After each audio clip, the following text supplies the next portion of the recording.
The air in Pinal County, Arizona, in the late summer of 1869, was a physical entity, a shimmering, choking curtain of copper-red dust and relentless heat. It clung to the sweat-slicked skin of the men, settled into the cracked leather of their saddles, and coated the raw pine structures of the tiny settlement that was their temporary base. This wasn't the promised land. It was a purgatory of vast, unforgiving silence. Marshal Elias Thorne, a man whose face was less a canvas and more a roadmap of failure and hard-won resilience, spat a stream of brown tobacco juice onto the parched earth. He watched the dust devils dance in the distance, spiraling up towards the blinding sun, and felt a familiar cold dread coil in his gut. The dread had a name: the Valley of Headless Men. Thorne and his two deputies, Deputy Silas Sill Vance, a young, eager man from the east who still believed in justice, and Deputy Grizz Peterson, a scarred, taciturn former scout who believed only in the heft of his shotgun, had been riding for 4 weeks. Their mission, handed down with vague unease from the territorial governor's office, was simple on paper: investigate the disappearance of 11 independent ranchers over the past 18 months. The local narrative, whispered around campfires and in the dark corners of saloons, was anything but simple. It spoke of a place, a specific, isolated valley 40 miles west, where the men hadn't just been murdered. They had been skinned and meticulously buried without their heads. It was a gruesome, obsessive pattern that defied simple banditry or standard disputes over water rights. "Another day, another mile closer to God knows what, Marshal," Sill said, wiping a thin layer of grime from his badge with a corner of his bandana. His voice was too bright for the surroundings. Thorne didn't look at him. "It's the what I worry about, Vance. Bandits take cattle. They don't take scalps. They don't prepare a body like a butcher prepares meat for market." Grizz, who had been meticulously cleaning the mechanism of his double barrel, grunted, the sound like gravel rolling in a tin can. "It ain't Apaches, Marshal. Their work is fast, messy, and clear. This is ceremony. Or sickness."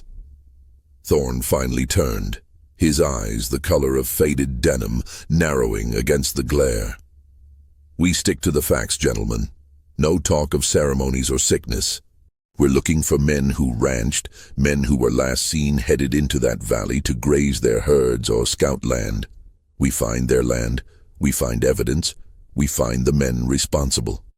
The terrain they were now entering began to change.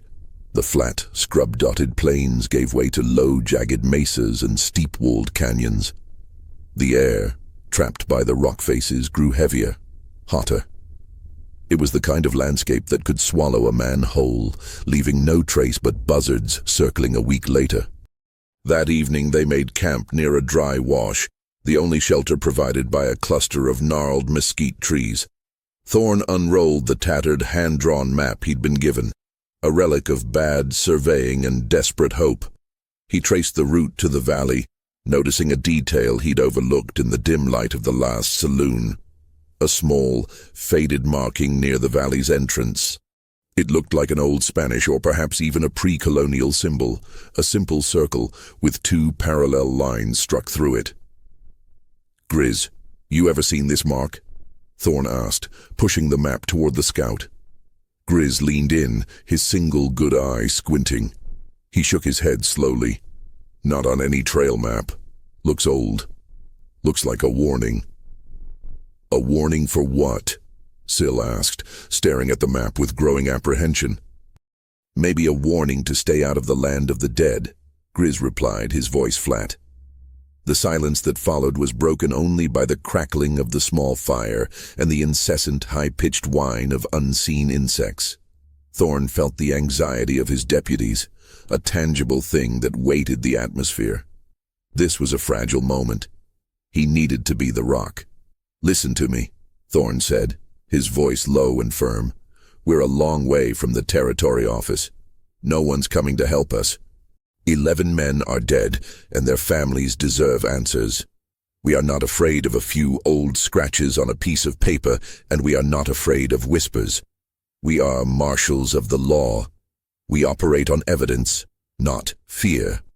He rolled up the map with a decisive snap.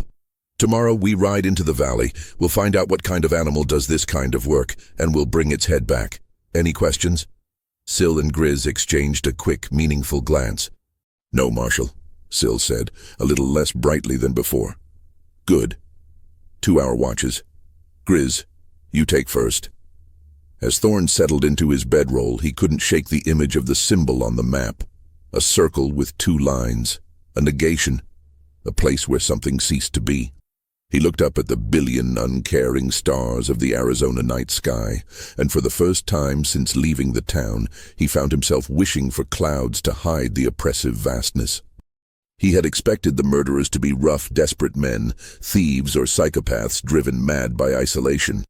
But the consistency of the killings, the ritual of the skinning, suggested something far more organized, far colder, and far more terrifying than a simple crime of passion or greed. It suggested a system, a purpose. Thorn closed his eyes, the image of those 11 missing heads a dark, spinning void behind his eyelids. He knew, with a certainty that chilled him deeper than the desert night, that he wasn't just riding toward a crime scene. He was riding into a meticulously crafted trap, one designed not just to kill, but to obliterate identity. The next morning, the sun broke over the mesas, painting the canyons in shades of blood orange and deep shadow. They packed quickly, the only sound the clinking of gear and the soft whicker of the horses. As they mounted up, Thorn looked back at the vast empty plain stretching eastward, the only connection to civilization. He hesitated for a breath, then urged his horse forward, plunging into the narrow, winding entrance of the valley. They were in it now, the Valley of Headless Men. The air inside felt strangely still, the usual desert wind completely absent. A profound, unsettling silence had descended, broken only by the muffled clatter of their horses' hooves on the stony ground. The investigation had begun. The truth, whatever hideous shape it took, was waiting for them. If you're captivated by the suspense and want to see how Marshal Thorn unravels this horrific mystery of the American West, make sure to subscribe to the channel. Your support helps us continue bringing you the most chilling and realistic stories of terror. The air in the Valley of Headless Men was indeed still, but it wasn't quiet. It was filled with a subtle, pervasive sound, the incessant buzz of flies that seemed to breed in the stillness, and the dry, scraping sound of the mesquite branches in the occasional phantom breeze. The canyon walls, towering and streaked with rust-colored minerals, pressed in on the 3 men, creating a feeling of claustrophobia despite the valley's overall width. Marshal Thorn, flanked by Syl and Grizz, kept his eyes sweeping the terrain, noting the lack of wildlife. Not even a coyote or a startled rabbit. It was a biologically dead zone, unnaturally so. "Something's wrong here, Marshal," Syl whispered, his hand resting near the butt of his Colt Peacemaker. "It's too quiet. Even the horses are jumpy." Grizz, riding slightly ahead, raised a hand. They pulled their horses to a halt. "Look there," Grizz murmured, pointing toward a low rise where a lone chimney stack, built of flat river stones, stood sentry over a collapsed cabin. "That's likely the Jared Ranch. The first one reported missing." The ranch was not a homestead. It was a ruin. The log walls were partially burned, but not by fire. They were brittle and broken, as if something heavy had simply pushed them outward. The roof had caved in long ago, leaving a skeletal frame. The land around it was choked with scrub, but Thorn noticed the pattern of neglect. The corral fence was down, and the small vegetable plot was utterly desiccated. They dismounted, the soft thud of their boots on the dry soil sounding deafening. "Syl, check the outhouse. Grizz, circle the perimeter. Look for tracks, anything unnatural," Thorn ordered. "I'll take the cabin." The interior of the shack was a study in hasty abandonment. A simple wooden table lay overturned, and a few broken plates were scattered on the dirt floor. There were no signs of a struggle. No bullet holes, no blood spatter, no deep gouges in the floorboards. The mess was purely domestic, as if Jared and his family, though Jared was a known bachelor, had simply walked away mid-meal. Thorne knelt by the stone hearth, sifting through the cold ashes. He found nothing. Moving to the corner, he spotted a small wooden chest tucked beneath a rotting pile of blankets. It was unlocked. Inside, he found a few silver dollars, a small leather-bound Bible, and a thick, well-thumbed notebook. The notebook was a rancher's journal, detailing weather, cattle births, and expenses. Thorne flipped through the last entries, his brow furrowing. October 14th, 1868. Lost 2 calves. Thought it was coyotes, but they weren't eaten, just gone. Strange. October 16th, 1868. Found the calves, buried deep in the wash. Skin meticulously cut, no meat taken, just the hide. October 18th, 1868. The feeling is back, like being watched. Every shadow moves, every sound is wrong. Can't sleep. October 20th, 1868. Saw a light tonight. Not fire, not lantern. A cold, steady light from the direction of the canyon mouth. Heard singing, not words, just humming. It's him. It has to be. The journal ended abruptly on October 20th. Jared was reported missing on October 21st. Thorne tucked the journal into his coat. He walked out to meet Grizz, who was walking slowly, staring at the ground, his face grim. Anything, Grizz? Tracks, Marshal. Horse tracks, 2 sets. Jared's mare and another set. Newer, smaller hooves, but heavy load. They went due west, toward the center of the valley. And Grizz hesitated, kicking at the dirt near the old water trough. I found this. He held up a small, hand-carved piece of wood. It was crudely shaped like a bird, but its head was missing, snapped off cleanly at the neck. A child's toy, Thorne observed, taking it. It was dry, but the wood felt strangely smooth, almost polished. Jared lived alone, Marshal. No family, Grizz stated, his eyes fixed on the empty doorframe of the cabin. Who owned this? They heard a sharp, choked gasp from the outhouse. Syl was running toward them, his face pale beneath the grime, his eyes wide with a genuine, unadulterated horror. He wasn't breathing well. Marshal, in there. My God, you have to see this. Thorne pushed past his deputy and cautiously entered the small, dilapidated wooden structure. The stench of stale waste and decay hit him instantly. His eyes adjusted to the dim light filtering through the cracked walls, and he looked down. There, wedged into the corner of the pit, was a collection of objects that made the hair stand up on the back of Thorne's neck. 11 small, meticulously carved wooden heads. They were all different, some with beards, some with smooth faces, some wearing hats, but they were all clearly meant to represent men, and they were all the same size. Thorne felt a cold wave wash over him. This wasn't the messy work of a desperate man. This was calculated. This was a collector. The 11 ranchers. Grizz breathed from the doorway, his own face slack with shock. Someone took their heads, and then left a replacement for each one. It's not a replacement, Thorne corrected, stepping back out into the sharp sunlight, holding one of the small wooden heads in his palm. It felt unnervingly light, almost brittle. It's a trophy, a final sick flourish. Syl was leaning against the wall, trying to regain his composure. But why leave them here? Why not take them with him? Because he wants them found, Thorne said, looking toward the west, toward the deeper, more shadowed canyons of the valley.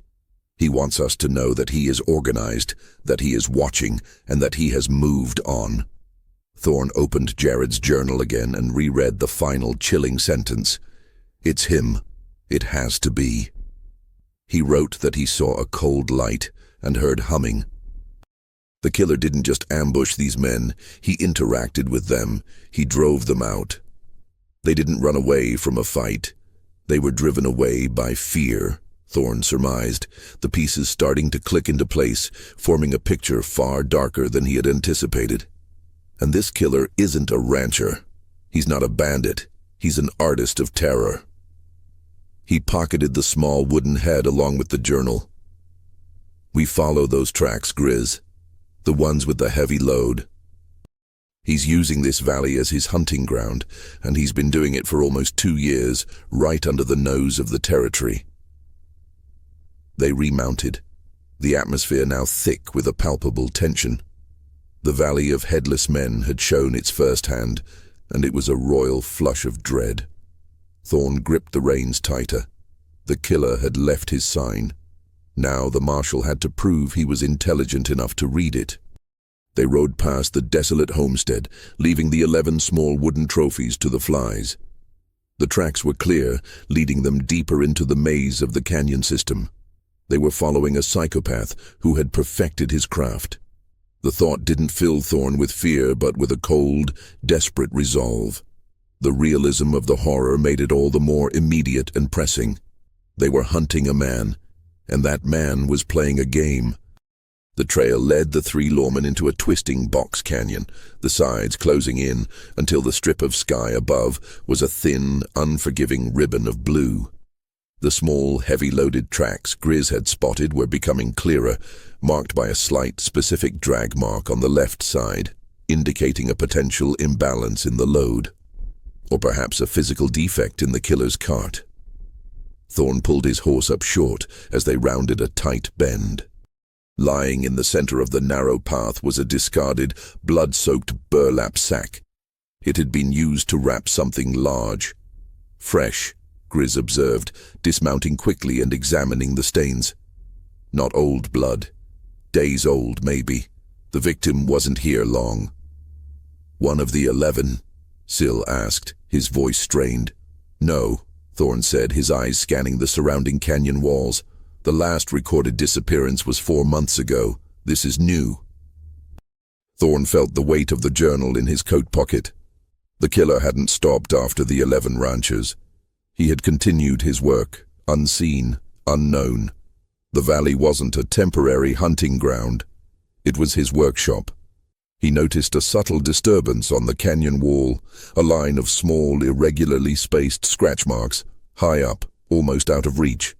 Thorn dismounted and, using the wall as leverage, climbed onto his saddle.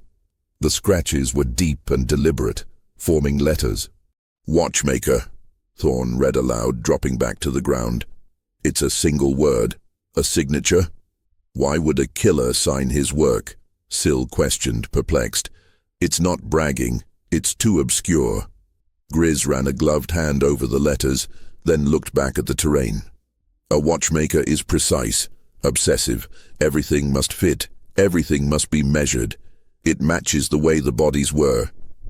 He trailed off, unable to voice the macabre process. "The head is the mechanism," Thorn finished for him, the implication chilling. "The skinning is the cleaning and preparation of the parts. He's building something, or rather, he's taking something apart with extreme precision." They remounted and followed the drag marks, the sun now directly overhead, creating an oppressive burning heat that sapped their strength. After another hour, the canyon opened slightly into a small, bowl-like clearing, hidden from the main path by a thicket of brush. In the center of the clearing stood a solitary, remarkably well-preserved structure. A small, dry stone hut with a thick, heavy wooden door. It was expertly crafted, blending almost perfectly with the canyon rock. A thin wisp of smoke curled from a small chimney. Someone was home. "This is it," Thorn whispered, drawing his Colt. "Grizz, take the high ground on the north side. Syl, cover the door from the south. We approach slow. No noise. This man is clever. He'll be paranoid." They moved into position, the only sound the crunch of their boots. The tension was suffocating. Thorn felt his heart pounding a heavy rhythm against his ribs. He reached the door, which was barred from the inside. He raised his hand and pounded once, hard. "Arizona Marshals, open up or we break the door down." Silence. Absolute, terrifying silence. Thorn glanced at Syl, who held his shotgun steady. Thorn raised his boot and kicked the door with all his weight. The wood splintered around the latch, but the bar held firm. He kicked it again, and this time the entire frame groaned in protest. "Last chance!" Thorn yelled. From within the hut, they heard a sound. Not a shout, not a scuffle, but the soft, rhythmic click-click-click of metal striking metal. It was the sound of something being worked on, something precise and delicate. Thorn backed up, grabbed a heavy stone, and hurled it against the small, covered window slit near the roof. The wood covering shattered. In the brief moment of light, Thorn saw it. The interior was packed with tools, racks of what looked like dried leather, and a central workbench lit by a single, carefully controlled oil lamp. And at the bench, hunched over his work, was a man. He was thin, with a meticulous high-collared shirt, and he wasn't looking toward the door. He was focused intently on whatever was in his hands. "He's not running," Thorn muttered, surprised. "He's working." "Marshall, look at the door," Sill exclaimed. A small, perfectly round hole had been drilled through the wood, directly at chest height. And through it, a thin, polished steel barrel of a rifle was silently extended. "Down," Thorn roared, tackling Sill to the ground just as the rifle fired. The shot cracked through the silent canyon, kicking up a spray of dust where Sill had been standing a second before. The smell of sulfur and burnt powder was instantly sharp in the air. Thorn crawled toward the door again. "Grizz, any movement from the back?" "Clear, Marshall. No windows on my side," Grizz shouted back. "He's trapped, but he's not scared," Thorn said, reloading his Colt. He planned for this. He was expecting company.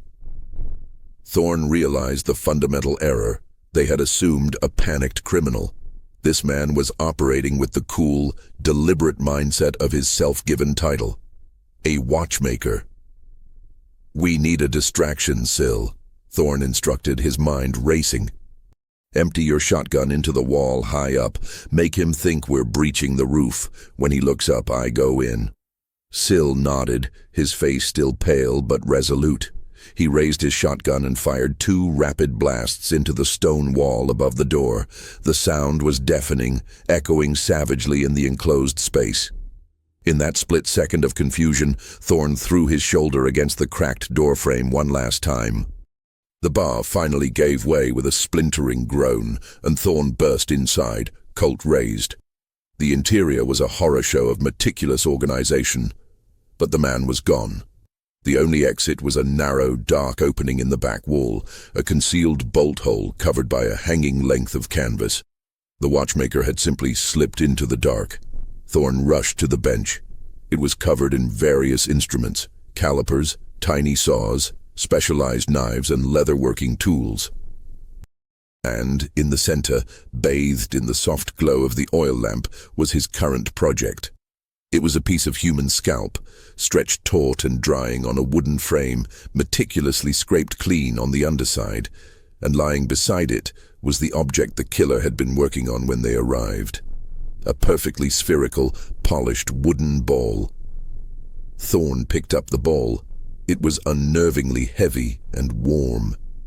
He looked closer, and the horrifying truth settled over him like a shroud. The killer wasn't taking the heads as trophies. He was replacing them. The wooden heads found in the outhouse, the missing toy head, they were all part of a ritual of substitution. The killer was removing identity and replacing it with something cold, smooth, and uniform.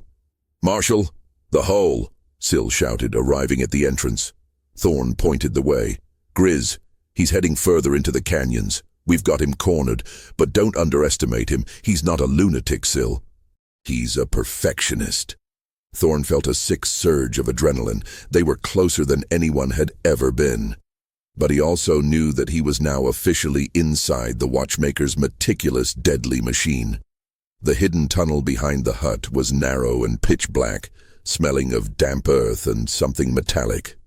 Thorn ordered Sill to stay by the entrance to cover their retreat, while he and Grizz plunged into the darkness, guided only by the meager, shaking light of a single lantern. "He's got a head start, Marshall," Grizz whispered, the sound thick in the enclosed space. "This tunnel is dug deep. He must have been here for years." Years of work, Grizz. Years of planning, Thorne agreed, trying to keep his voice steady. The realism of the effort, the physical labor to dig this sanctuary, was staggering and spoke volumes of the killer's dedication. He didn't just stumble onto this valley. He built his life here.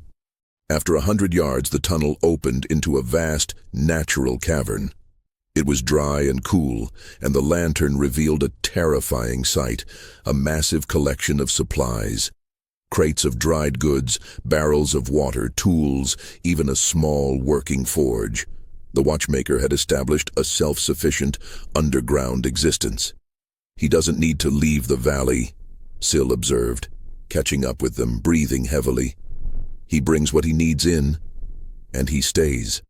Thorne's eyes were drawn to a section of the cavern wall where a series of leather pieces were tacked up, drying in the cool air.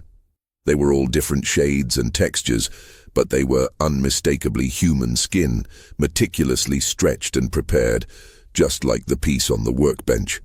They were arranged in rows, like swatches in a macabre textile shop. "This man isn't just killing the ranchers, Syl," Thorne said, his voice quiet with revulsion. "He's using them. He's creating something, a horrifying collection." He moved to a small, hidden alcove near the back wall where a stack of leather-bound ledgers lay. They weren't journals, they were financial records. Thorne flipped one open. It was a precise account of every rancher killed, their assets, their land deeds, and most chillingly, a record of loans and debts they had taken out. "Syl, read this," Thorne commanded, pointing to a column of figures next to Jared's name. Syl scanned the page. "It's a debt, a significant one due to a land speculator in Tucson, a man named Elias Kane." Thorne picked up another ledger, this one detailing the finances of the fifth missing rancher, a man named Thomas Reed. He too had a massive debt, also owed to Elias Kane. 11 names, Syl, 11 dead men. I'll bet every single one of them was deeply in debt to the same man," Thorne said, the cold logic of the crime finally clicking into place. "This isn't random madness, gentlemen. This is organized acquisition. The watchmaker wasn't just a killer, he was a cleanup crew. He was eliminating debtors, and in doing so, clearing the titles to 11 prime pieces of grazing land for the true orchestrator of the scheme, Elias Kane." "But why the ritual, Marshal?" Grizz interjected, looking sickened by the racks of skin. "Why the heads? Why the skinning? Why not just shoot them and make it look like a bandit attack?" "Because Kane is smart. A simple murder might raise suspicion, prompt a territory investigation. But 11 murders, all following a grotesque, ritualistic pattern, that's blamed on a crazed savage or a madman who lives in the hills, someone impossible to find. It throws the authorities, like us, off the scent of the real motive, land and money," Thorne explained. "It was psychological warfare. The fear and the gruesomeness were the ultimate distraction. So the watchmaker is a hired killer," Syl concluded, his face hardening. "A sick professional. More than that. Look around you, Syl. This level of dedication, this meticulousness, the watchmaker isn't doing this just for money. He enjoys the precision. He finds art in the work," Thorne corrected. "He's a hired man who has been given carte blanche to indulge his terrifying obsession, provided he makes the killings look inexplicable." As they were examining the details of the financial ledgers, a low, rumbling sound echoed through the cavern. The stone floor beneath their boots vibrated. "What was that?" Grizz snapped, raising his shotgun. "It sounded like rock shifting," Thorne said, looking toward the far wall, where a small stream of water usually trickled down. The trickle had stopped. Suddenly, a loud, grating noise erupted from the entrance of the tunnel they had just used. The ground began to shake violently. "He's collapsed the tunnel!" Grizz yelled, recognizing the sound of a deliberately triggered cave-in. "He didn't run away. He led us here." Thorne realized, the chilling truth slamming into him. He had a secondary escape planned, and he knew we'd follow. He just sealed us in. Dust and small pebbles rained down from the cavern ceiling. The exit was blocked by tons of stone and dirt. The air immediately grew stale and heavy. "We need to find the other exit. He's still in the valley, and he's not going to let us live to expose his operation and his employer," Thorn shouted over the growing noise. They were trapped in the watchmaker's meticulously crafted lair, surrounded by the horrific evidence of his crimes. The real terror had only just begun. The man who had been hunting the heads of ranchers was now hunting the lives of the marshals. The air in the cavern was thick with dust and the metallic tang of fear. The massive cave-in had completely sealed the main tunnel, plunging the cavern into an almost total darkness, save for the weak glow of their single lantern. "He's smart, Marshal," Grizz admitted, trying to keep his breathing steady. "He probably had charges set weeks ago, triggered by a simple lever when he slipped through that bolt hole." "He didn't just plan his escapes, Grizz. He planned our entrapment," Thorn countered, holding the lantern high. He pointed to a faint, dry rope running tautly along the ceiling of the cavern toward the back wall. The rope wasn't there for a light. It was the mechanism to pull the support beam. Their immediate danger was the air quality. Trapped in an underground space, they couldn't survive long. They had to find the watchmaker's secondary exit. Thorn returned to the section of the cavern where the supplies were stored. The watchmaker was meticulous. Everything had a purpose and a place. If there was a secondary exit, it would be expertly hidden. While Syl tried to clear some of the debris at the tunnel entrance, a futile effort, Thorn and Grizz examined the supplies. Barrels of cured meat, sacks of dried beans, and crates of mining equipment, including tools for moving rock. This man wasn't just prepared for a day. He was prepared for a siege. Thorn picked up a small, perfectly carved wooden block sitting on top of a supply crate. It was heavier than it looked. He turned it over and saw the familiar mark, the circle with two parallel lines struck through it, the same symbol of negation from his map. "The symbol," Thorn muttered, turning the block over in his hand. "He puts this on his supplies. It's a warning, but for himself." Grizz noticed something else, a disturbing collection of personal effects tucked into a wooden box near the forge. Wallets, belt buckles, a few broken spectacles, and a handful of wedding bands. "The rancher's effects," Grizz said, his voice quiet. "He didn't just take their heads. He stripped them of everything that defined them." Thorn set the wooden block down and examined the cavern wall behind the storage crates. He noticed a faint seam where the natural rock had been replaced by dry-stacked cut stone, a clear sign of human engineering. "Help me move these crates, men. This is it." They strained against the heavy wooden boxes, moving them one by one. Behind the stack of food, a perfectly disguised stone archway was revealed, closed off by a heavy wooden panel, hinged at the top. Grizz put his shoulder to the panel. It refused to budge. Barred from the outside, Marshal, he sealed the whole lair. Thorn looked at the panel, then at the small, sturdy lock latch on the outside. He picked up one of the iron tools from the forge, a heavy 2-foot-long pry bar. "He's locked us in his pantry, men," Thorn said, wiping the sweat from his brow. "He's going to wait for the air to run out. We don't have time for finesse." He wedged the pry bar into the small gap above the lock latch and leveraged his weight. The metal groaned in protest. He did it again, putting all his desperation and frustration into the force. The latch snapped off with a sharp, echoing crack. They threw the heavy wooden panel open.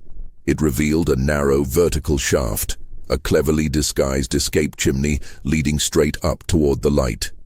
"Syl, you go first." "Grizz, you follow. I'll take the rear," Thorn ordered, pushing his young deputy toward the opening. Syl grabbed the rough-cut steps carved into the side of the shaft and began scrambling upward. Grizz followed with surprising agility for a man his size.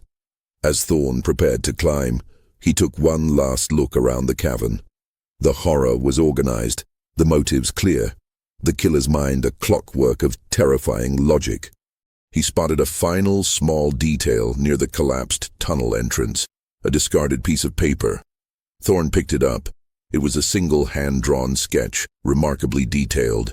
It was a landscape drawing of the Valley of Headless Men, the exact area where they currently were. But it wasn't a standard map. It was a schematic detailing every cave, every shaft, every hidden route. And in the corner, labeled with a tiny, precise hand, the game board. The watchmaker hadn't just used the valley. He had mastered it. He knew every move we'd make, Thorne muttered, crushing the paper in his fist. He began his ascent, scrambling up the narrow shaft. The cool, fresh air hitting his face was the greatest relief he had felt in days. He emerged into the blinding sunlight behind a thick outcrop of rock on the high canyon rim, the perfect vantage point to overlook the valley floor. Syl and Grizz were already there, scanning the landscape. "He's not here, Marshal," Syl reported, catching his breath. "But his tracks are fresh. He's still on foot. He left his horse further on." Thorne looked down at the vast, desolate valley. Now that he had the watchmaker's schematics in his mind, the terrain looked different. Not a random wilderness, but a calculated system of cover and concealment. "He sealed the lair, Syl, because he's leading us into the second phase of his plan. He has to kill us now, or his entire system and Kane's land acquisition collapses," Thorne said, drawing his revolver. "We are now the prey on his game board." The hunt had changed. They were no longer searching for a hidden killer. They were fighting a resourceful, precise man who knew the terrain better than they knew their own names. The psychological pressure was immense. Every shadow, every rock formation could hide a threat. The clock was truly ticking. From their vantage point on the canyon rim, the vast, sun-baked sprawl of the Valley of Headless Men looked less like a wilderness and more like a carefully designed maze. Thorne knew the watchmaker was still close. The scent of fear and adrenaline was thick in the air. "He's on foot and he knows we know his motive," Thorne analyzed, sweeping the canyon floor with a pair of field glasses he'd retrieved from their saddlebags back at the tunnel entrance. "He won't use a rifle. Too loud, too messy. He relies on precision." Grizz pointed to a faint, nearly imperceptible trail leading down into a cluster of large, oddly shaped boulders, known locally as the Stone Teeth. "His prints are heading there, Marshal. It's rough ground, perfect for a slow ambush." Thorne nodded. "He wants us to follow him on foot. He wants to separate us and make it personal." They secured their horses and began their descent, moving carefully. Thorne felt the desert heat pressing down on them, magnifying the physical and mental strain. The lack of sleep, the shocking sights in the cavern, and the realization that they were pursuing an enemy of chilling intellect weighed heavily. As they picked their way through the jagged rocks, the silence returned, sharper and more threatening than before. It wasn't just the absence of noise, it was the expectation of noise. "Syl, stay 5 paces behind me. Keep your eyes on the high ground. Grizz, cover the flanks," Thorne instructed, his voice a low, steady rumble. They moved for nearly 20 minutes without incident, the watchmaker's tracks leading them deeper and deeper into the chaotic jumble of the Stone Teeth. Then they saw it, a subtle glint of metal reflecting the sun from a deep crevice between 2 immense boulders. "Trap," Thorne hissed, throwing his hand up. They froze. The metal was a thin, almost invisible tripwire stretched tightly across the narrow gap they were about to step through. "He didn't want to kill us. He wanted to alert us," Thorne realized, looking around rapidly. "It's not a snare. It's a bell. He wants to know exactly where we are." They moved around the wire. 50 feet further on, they found the first booby trap. A cleverly concealed hole in the path, covered with a thin layer of brush and dust, leading down to a pit of sharpened, fire-hardened wooden stakes. It was crude but effective, designed not just to kill, but to maim and slow them down. "He's not running, Marshal," Syl whispered, his fear turning into a cold, focused anger. "He's herding us." The realization hit Thorne with force. The watchmaker wasn't just an architect of the initial crime, he was an architect of pursuit. He was using their own determination to catch him against them. As they navigated the third trap, a loose pile of rocks designed to trigger a small, localized rock slide, Thorn spoke to his deputies, his voice barely audible. "We need to break his pattern. If we follow his path, we die. We have to think like he thinks, but faster." Thorn stopped at a junction where the watchmaker's tracks branched off in 3 distinct directions, all heading toward the center of the stone teeth. "This is designed to split us up," Thorn stated, pointing to the paths. "We stay together. We don't follow the obvious tracks. Grizz, you know this type of rock formation. Where's the fastest, most hidden route to the other side?" Grizz studied the formation, his good eye scanning the high, difficult-to-climb faces. "There's a fissure, almost a chimney, that leads to a plateau. It's hard to climb, but it cuts out a half-mile of these twists and turns. He wouldn't expect us to try it. It's too risky for men carrying heavy gear." "That's exactly what we do," Thorn said, making the call instantly. "The risk is in following his game. We take the high ground." They began the difficult vertical climb up the narrow fissure. It was a brutal physical effort, scraping their skin and testing their grip, forcing them to rely on each other for support. Syl, despite his exhaustion, managed to find handholds and footholds that the older men missed. They reached the plateau, breathing raggedly. The view was breathtaking, but Thorn didn't spare it a glance. He rushed to the edge and looked down into the stone teeth. And there he was, the watchmaker. He was below them, hunched over a cluster of rocks near the center, setting another, more complex snare, a pressurized, spring-loaded dart mechanism. He was thin, dressed in neat, functional dark clothes, and completely engrossed in his work. He was not a beast. He was a man of routine. "There he is," Thorn hissed, pulling his rifle from the sling. The moment Thorn raised his weapon, a tiny, almost imperceptible sound of moving stone reached his ear from the opposite direction. He whipped his head around. Standing on the far rim of the plateau, partially concealed by the shimmering heat haze, was another figure. This one was larger, heavier set, and carried a long, dark rifle. "Grizz, Syl, down.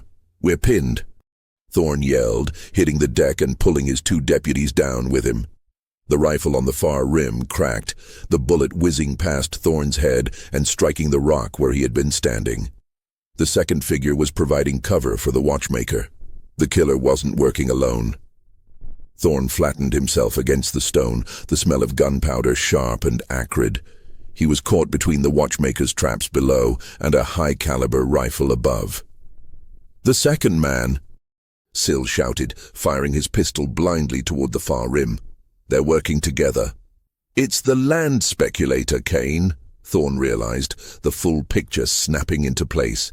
"Kane is here, providing the muscle to ensure the watchmaker finishes his cleanup.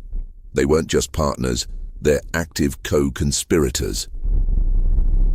The watchmaker, hearing the shots, abandoned his work below and scrambled quickly out of sight into a small cave entrance. Kane, on the far rim, continued to pepper the plateau with precise, suppressive fire. Thorn knew they couldn't stay where they were. They had broken the watchmaker's pattern, only to run straight into Kane's tactical ambush. The psychological horror was now fused with immediate physical danger. The game had evolved from a hunt to a siege. The relentless, accurate fire from the figure on the far rim, which Thorn was now convinced was Elias Kane, kept them pinned on the plateau. The small, elevated space offered minimal cover. "We need to move, Marshal," Grizz urged, looking around desperately. "He's just keeping us busy while the watchmaker circles around. We're exposed up here." Thorn scanned the area, the sun beating mercilessly down on their position. He focused on a deep crevice running from the center of the plateau back toward the main trail. "Syl, lay down cover fire toward the shooter. Don't worry about hitting him, just keep his head down." "Grizz, we're taking the crevice. It's the only path back." Sil began to fire his Colt, the rapid thwack, thwack, thwack echoing across the canyon, giving them a precious few seconds of distraction. Thorn and Grizz scrambled into the crevice.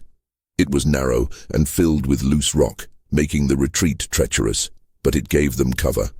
After a grueling 10-minute scramble, they emerged at the mouth of the stone teeth, back near their tied horses.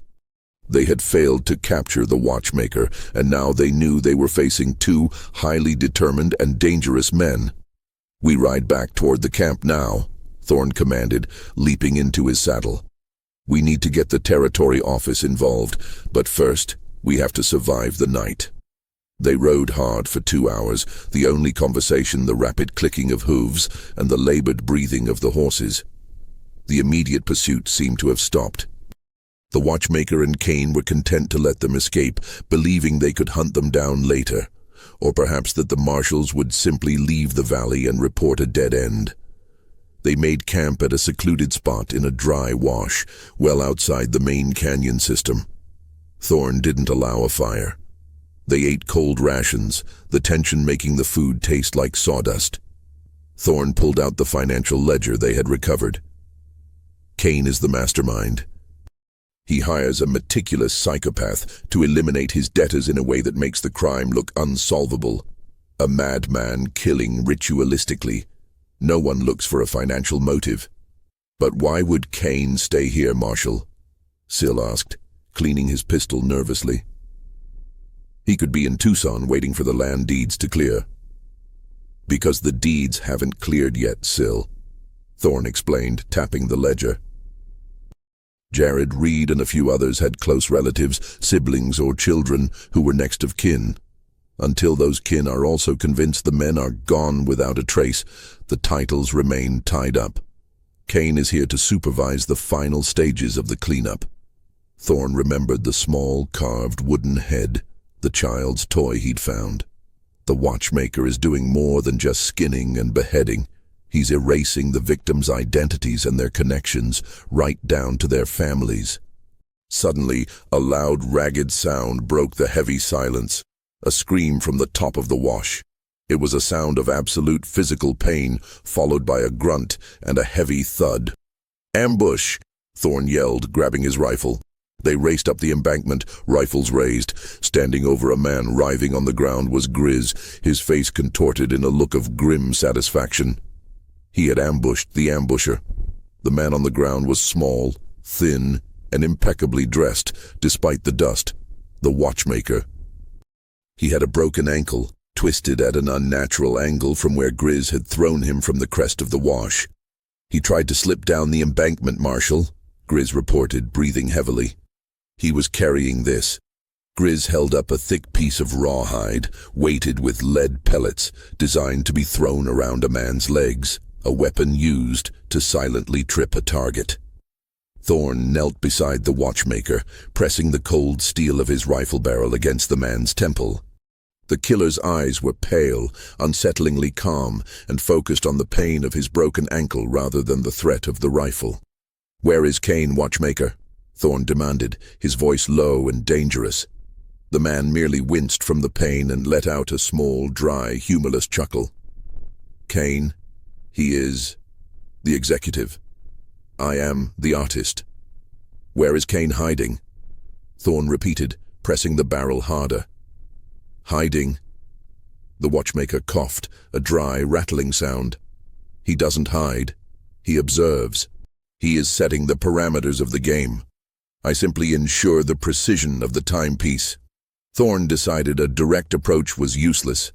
This man was not motivated by self-preservation, but by his twisted sense of order and craft. "The heads," Thorn pressed. "Why the heads? Why the skinning?"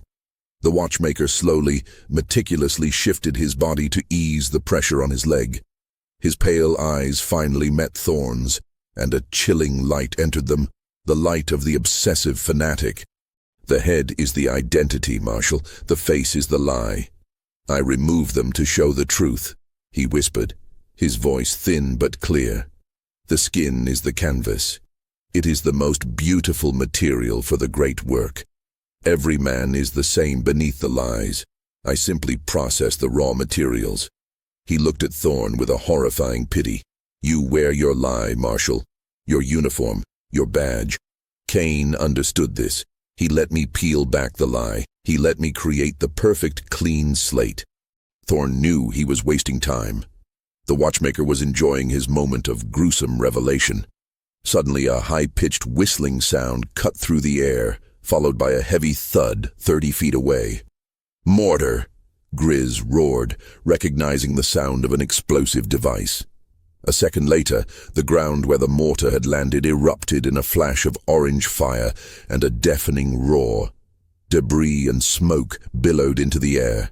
Kane had returned, not with a rifle, but with a weapon designed for total destruction.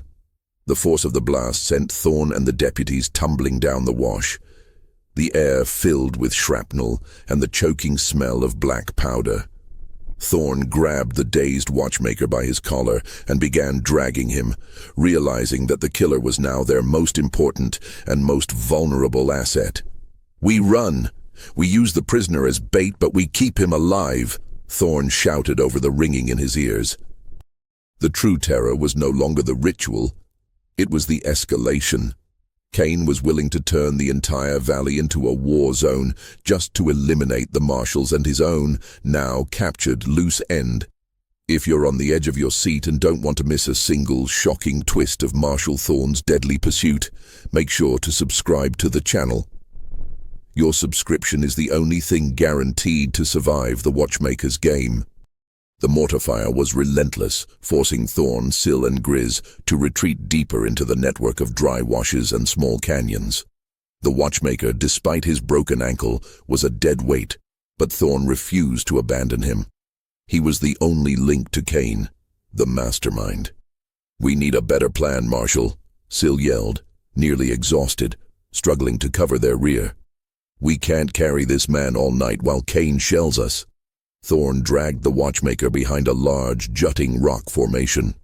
The next mortar round landed 30 yards away, showering them with dirt.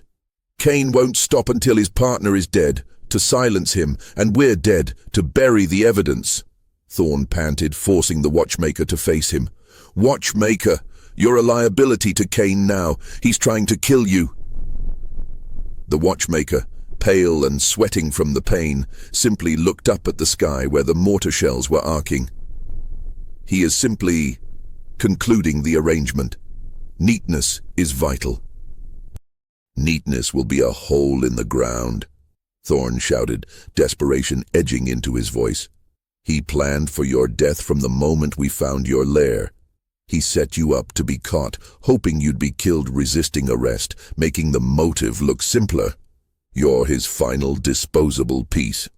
The watchmaker's calm facade finally cracked. His eyes flickered with a raw, panicked realization. The idea of being disposable, of his meticulous plan being subverted by his own partner, was the only thing that could truly terrify a man obsessed with control. "No," the watchmaker whispered, a flicker of genuine terror in his voice. "No, my work is not disposable. The arrangement was precision. Kane betrayed your precision." Thorne hit the watchmaker's good knee with the butt of his pistol. "Talk! Tell us where Kane is hiding his supplies, or I leave you here for his next shell." The watchmaker gasped, clutching his knee. "The forge, a secondary lair high in the canyons. It's where he keeps the titles and his weapons. He is waiting for us there." "Where is it?" "The highest peak. The one shaped like a hawk's head, a week's ride north past the main valley entrance," the watchmaker spit out, the betrayal overriding his fear of death. "He is expecting me to arrive there for the final payment, to dispose of the last raw materials." Thorne looked at Grizz. "A week's ride? He's planning to leave the territory." "The timing is too tight, Marshal," Grizz observed. "Kane wouldn't set up a rendezvous a week out if he's actively hunting us now. He has to be closer." Thorne looked back at the watchmaker, whose eyes were darting nervously toward the direction of the shelling. "You're lying. He's closer. Where is the immediate ambush point?" Thorne roared, grabbing the watchmaker's throat. The watchmaker struggled, his eyes pleading for relief from the pain, both physical and existential. The reservoir, the small stream that feeds the wash, he diverted it. He's using the dry ground to funnel us. It's a kill box. Thorne looked at the canyon floor. The ground was indeed oddly smooth and flat. The dryness was not natural. The water source had been cut off, turning the wash into a deceptive open corridor. Grizz, Sil, we move out of the wash. Now. They scrambled up the embankment again, abandoning the watchmaker for a split second to make their escape. But as they reached the crest, a small, dark figure rose from behind a cluster of scrub on the opposite side of the wash. It was Kane, not with a mortar but with a sniper rifle, aimed directly at them. Kane fired a single deafening shot. The bullet didn't hit Thorne or his deputies. It struck the watchmaker square in the chest. The killer slumped to the ground, a surprised look freezing on his face, dead instantly. Kane had used the moment of their escape to execute his partner and tie off the final loose end. He's dead. Kane just killed his own man, Sil yelled in horror. He needed us to get the location of the forge first, but now that the watchmaker talked, he's useless, Thorne concluded, feeling a wave of grim triumph and despair. Now Kane will come for us. Thorne looked at the dead watchmaker, a man whose obsession with precision had been violently undone by the cold financial logic of his partner. We have the location, men, the forge, Thorne said, reloading his rifle. We're done running the watchmaker's maze. Now we play Kane's game, but we change the rules. They left the body of the watchmaker to the desert sun. The guilt of leaving the evidence behind was heavy, but survival was paramount. The location of the forge was the only thing that mattered. They mounted their horses and rode hard, not toward the distant fake rendezvous, but toward the central tactical spot that Kane would inevitably use as his base of operations, the true forge where he kept his money and his evidence. Thorne was certain the real forge was in the valley, a final fortified hiding place. They had to find it, or the 11 ranchers would have died in vain. Thorne ignored the watchmaker's misleading direction. A week's ride was a calculated lie, designed to buy Kane time to escape. Thorne reasoned that Kane, an organizer obsessed with efficient land acquisition, would not risk traveling far with the physical evidence of his crimes, the land titles and the funds, while the marshals were still active. Kane's forge has to be close, Thorne stated, as they rode back toward the central deepest canyon system. He wouldn't leave his cash and his deeds unguarded. He's operating on a high-risk timeline. They spent the remainder of the afternoon riding a wide, cautious perimeter around the watchmaker's collapsed lair, searching for a sign of a second, more fortified structure. The sun dipped below the canyon walls, casting long, menacing shadows that warped the familiar landscape. Sil, exhausted but driven by a raw sense of justice, spotted it first. "Marshal, look at that rock face." "The one facing west." Sil pointed to a sheer cliff face known for its smooth, unbroken surface. "See that line? It doesn't match the strata." Thorne squinted. The line was faint, nearly invisible in the twilight, but it was there, a thin, straight seam running vertically down the rock. It was a perfectly disguised, recessed door. "That's his forge, gentlemen," Thorne said, pulling his horse to a halt. "Too secure for the watchmaker. This is Kane's vault." They dismounted and approached cautiously, weapons drawn. The door was made of heavy steel, cleverly painted and textured to blend with the rock. It was secured by a massive, complicated lock mechanism. "No way to shoot through that," Grizz muttered, inspecting the lock. "And no time to blast it." Thorne looked around. Kane wouldn't be far. He was waiting for the marshals to find the vault, believing they would be helpless to open it, providing him with the perfect opportunity for a final ambush. Thorne noticed a small, nearly invisible trickle of water running from a small opening above the door, down to the ground. "Grizz, look at this." "A drainage pipe," Thorne said, examining the narrow metal spout. The watchmaker mentioned a reservoir. If Kane diverted the water to create the kill box in the wash, where did he divert it to? Grizz placed his ear close to the rock near the pipe. Sounds like running water inside, Marshal. He's using the water not just to dry the wash, but to power something. Thorne had a sudden, terrifying flash of insight, connecting the watchmaker's obsession with clockwork precision to Kane's engineering. "The lock, Grizz, the lock mechanism," Thorne exclaimed. "It's not driven by a key, it's driven by a timed mechanism. It's designed to open only when the water level reaches a certain point, a daily schedule. Kane is using the natural flow of the stream to power his vault." They looked up at the sheer rock face, where the pipe originated. He only has to turn the water back on for the lock to engage and then disengage at a set time, Syl realized. And he's not far, waiting for the timer to reset and open the door so he can retrieve his items and escape. Thorne said, pulling his rifle off his shoulder. "We have to find the diversion point and turn the water back on manually. That will force the lock open, but it will also alert Kane to our location." Thorne decided to split the team, a calculated risk born of desperation. "Syl, you and Grizz circle the canyon rim, find the stream, find the dam, and open the sluice gate. Be fast, be quiet. I'll stay here and cover the forge. Kane will be coming back soon." Syl and Grizz nodded and moved off. Thorne positioned himself behind a small pile of rocks 50 yards from the steel door, the only piece of decent cover in the desolate area. He didn't have to wait long. After 10 minutes of agonizing silence, a dark, heavy figure emerged from a deep crevice in the canyon wall directly opposite the forge door, Elias Kane. He was a massive man, wearing a heavy, expensive suit that looked out of place in the desert. He carried a large leather satchel and a repeating rifle. Kane walked straight toward the steel door, apparently confident that the marshals were either dead or miles away chasing a phantom rendezvous. He stopped at the door, pulling a small metal tool from his pocket. He was not going to wait for the automatic timer. He was going to manually override the mechanism.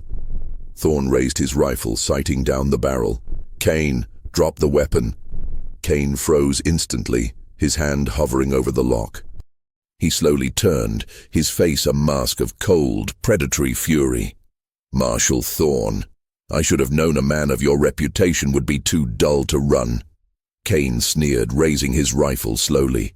"You're a long way from a courthouse, Marshal. No witnesses, no jury, just a burial in the dust. The watchmaker confessed everything, Kane. The land debts, the ritualistic murders, the cover-up. It's all in his ledger." Thorne lied, hoping to rattle him. Kane let out a chilling, dry laugh. "The ledger is in my vault, Marshal. No one but me knows the truth. The watchmaker was a madman who finally went too far, a tragedy for the territory." As Kane spoke, the faint sound of rushing water reached Thorne's ears from the canyon rim. Syl and Grizz had succeeded. Kane heard it too. His head snapped toward the sound. The momentary distraction was all Thorne needed. Thorne fired. The shot cracked, and the bullet struck Kane's shoulder. The heavy man staggered but did not fall. He dropped his satchel, which hit the ground with a heavy sound of gold and paper, and he scrambled for cover behind a cluster of low boulders. At that same instant, the steel door of the forge lock clunked open with the sound of the rapidly moving water. The vault was accessible. The evidence was inside. But Kane was now wounded, cornered, and fighting for his life. The final, brutal confrontation was about to begin. The mystery was solved, but the terror was not over. The ringing sound of the rapid running water flowing into the forge's mechanism was a siren, broadcasting their location, but also announcing their tactical advantage. The steel door to the vault stood ajar, the key evidence, the financial ledgers and the land titles, now accessible. Kane, wounded and driven by the desperation of a man about to lose his life's work, opened fire from behind his meager cover. Bullets whined and ricocheted off the rocks around Thorne, showering him with fragments of stone. "Grizz, Syl, keep him pinned. Don't let him near that door," Thorn shouted, firing two rapid shots that struck the rocks directly above Kane's head, forcing him to duck down. Thorn knew he couldn't stay in his position. Kane was a master strategist. He would use the terrain and the fading light to flank Thorn while his deputies were exposed on the rim. The only way to win was to neutralize the motive. Thorn crawled out of his cover and sprinted the 50 yards to the vault door, dodging a hail of fire from the enraged Kane. He reached the door, pushed it open, and slid inside the cool, stone-lined room. The interior was a simple cave, neatly arranged. On a small table sat the leather satchel Kane had dropped, but there was another open chest. Inside, packed meticulously, were stacks of gold coins, rolls of banknotes, and bundles of legal documents. Thorn found the 11 original land deeds and the master financial ledger detailing the debts and payments. It was irrefutable evidence linking Elias Kane to every single murder. He pulled the bundle of documents and the ledger, stuffing them into his own coat. Suddenly, the heavy steel door slammed shut. Kane was standing outside the vault, having used the brief silence to reload and rush to the door. Thorn heard the clunk of the manually operated lock engaging. "You can have the gold, Marshal." Kane's voice was muffled but filled with venom. "I don't need money. I need the titles. You burn in there with your precious evidence." Thorn tried to pull the door open, but the heavy steel was sealed fast. The sound of the rushing water was still present, meaning the automatic timer was still engaged, but Kane had manually overridden it. "Syl, Grizz, he sealed the door!" Thorn yelled, kicking the steel in frustration. From outside, Kane laughed, a cold, sickening sound of triumph. "You're trapped, Marshal. I'll wait until the air runs out. Or maybe I'll just dynamite the whole rock face. You've sealed your own fate." Thorn looked around the interior. It was a solid vault. But he was a lawman, not a miner. He couldn't blast his way out. He thought back to the watchmaker's words: precision, clockwork, the water power. He found the small channel where the water flowed in, turning a tiny metal paddle connected to the clockwork-like mechanism of the lock. The water was still flowing, but the lock was engaged. Kane must have damaged the external mechanism to hold it shut. Thorn grabbed a thick piece of wire from the small workbench and jammed it into the paddle mechanism, stopping its rotation. He then used the largest rock he could find to smash the entire internal mechanism, grinding the tiny gears and springs into useless junk. The lock was ruined. It wouldn't open automatically, but it wouldn't stay permanently sealed either. It was now a simple, heavy door, held in place only by its weight and a broken latch. Outside, Kane was starting to yell at Syl and Grizz, realizing he needed to deal with them before he could finish off Thorn. Thorn turned and threw his shoulder against the heavy door. It was too heavy. He tried again, leveraging his boot against the stone wall. The door slid open a crack, then jammed. He saw the land deeds and the ledger in his coat. He took a deep breath, knowing this was the final, desperate act. With a final explosive shove, Thorn threw his full body weight against the door. The heavy steel scraped against the stone, opening just enough for him to roll through, his body scraped raw. He burst out of the vault, landing on the dusty ground. Kane, who was distracted by Syl and Grizz's fire, turned back in shock. He raised his rifle. Thorn didn't hesitate. He raised his own rifle, steadying it one last time, and fired. The shot was clean and true. It struck Kane in the center of the chest. The land speculator stumbled backward, dropping his rifle. He looked down at the wound, his eyes wide with a look of pure, disbelieving rage. He didn't fall immediately. He simply looked up at Thorn, then at the open vault door. The titles. Kane gasped, the money and the land his only thoughts. He took one final desperate step toward the door before collapsing, face down, in the dirt of the valley of headless men. Silence descended once more, but this time it was a silence of completion. Syl and Grizz rushed down from the rim, their faces drawn with exhaustion and relief. "Marshal, are you hit?" Syl asked, looking Thorne over. "Just scrapes, son. We're fine," Thorne replied, standing over the body of Elias Kane.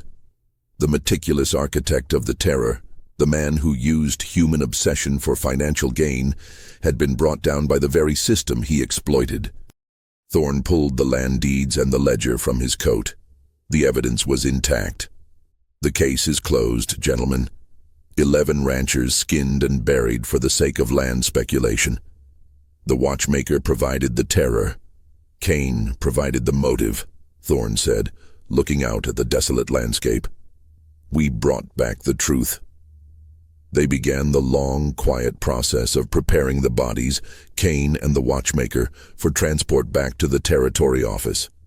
The Valley of Headless Men had been cleansed of its architects of horror, but the ghosts of the 11 ranches would remain a testament to the chilling truth.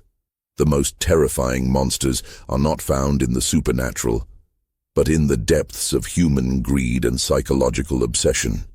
The sun finally set, painting the canyon walls in a final fiery red, marking the end of the game. They had survived the terror, and they had secured the truth.